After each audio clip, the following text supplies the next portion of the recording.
సరిచేయాలి అని నిరంతరం అధ్యాపకులు, విద్యార్థులు, మేనేజ్మెంట్ ముగ్గురు కలిసి తరచూ సమీక్షలు చేసుకుని ఎప్పటికప్పుడు ఒక రివ్యూ చేసుకోవడం ద్వారా కొత్తగా మన మార్పులు చేర్పులు చేసుకుని లోపరహితంగా బోధనా కార్యక్రమాలు నిర్వహించడాన్ని అకాడమిక్ ఆడిట్ అంటాం.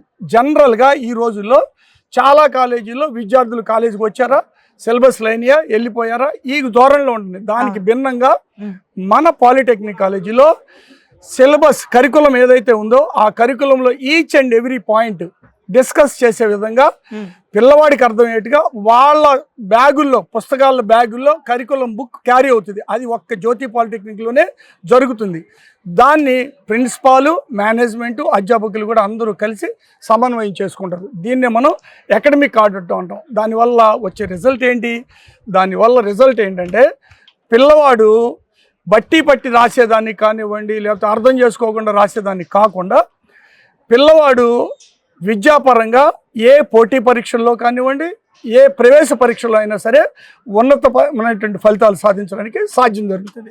That is academic audit. Sir, క్రమశిక్షణకి మారుపేరుగా, నాణ్యమైన విద్యా బోధనకి చిరునామాగా శ్రీజ్యోతి పాలిటెక్నిక్ సంస్థని ఎలా తీర్చిదిద్దారు?